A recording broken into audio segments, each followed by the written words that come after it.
In fact, I am happy that in this fiscal year, Yeah. government has, for the first time in my view, in a very long time, put up something to encourage guys to transition from being informal to the formal sector. Yes.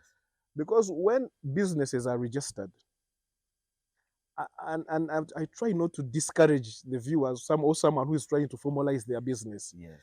For example, now the good news is that if you start up a business now and it's under a certain threshold, for the next 10 years, you're not going to be taxed.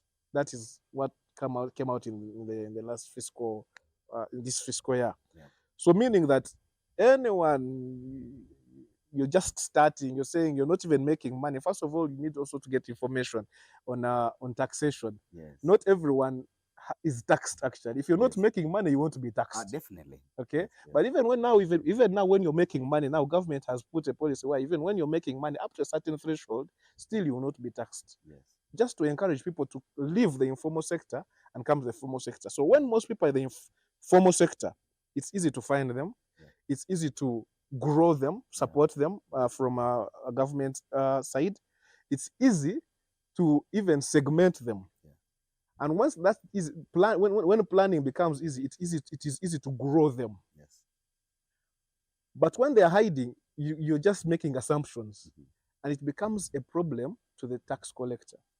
But most importantly, it becomes a problem to you who is in the informal sector, because you cannot, for example, apply for a contract with a formal institution that wants you to be legal. Yes. So it means your growth will always be stunted at that level. And we're talking about transformation. I want us to be in a place where we can actually start thinking of growing our businesses beyond our borders. Yeah. But how are you going to leave Kampala and leave Uganda and go to Nairobi and also establish a branch there and go to Rwanda, go ahead into the regions and even go abroad if you're not a formal institution? So actually the disadvantage of being informal is more on you, the business person, but of course it also affects generally our stand as a nation. But at individual level, we do encourage that get those ideas and have them formalized and have them run. Now, one of the challenges we have that some of these ideas, for example, this social business model, and I've been making so much noise about it, we do not have a legal structure for it. Yeah. So you find so many young kids have come with these projects. They are fearing, now, how will this be run? Will it be run as an NGO? Will it be run as a for-profit company? That is now where the leadership comes through.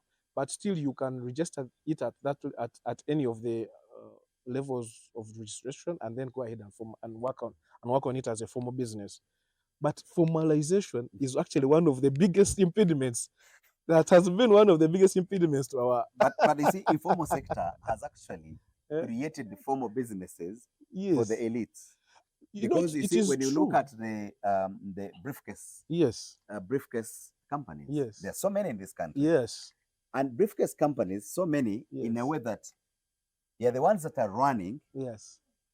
But while they're backed up by the informal sector. Yes. If you look at so many people who are going in to do the bidding and everything, you come up smart, you bid for the business, but the supplier will bid the informal sector. That's true. So means there is creation of jobs. And you have kept which the is informal limited. sector there. You've kept the informal sector there because the elites always want to keep the informal informality. Thank you.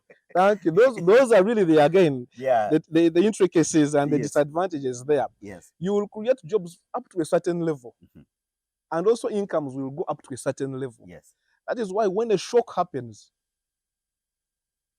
the collapse, you will feel the collapse. Especially the ones who are down there. This guy will decide he's employing people, for example. Yeah. And the people he's employing has no formal contracts with them. Maybe the suppliers. Yeah. If he goes into any negative and he just moves away, these guys even have no legal place to start claiming for what they deserve. Yes.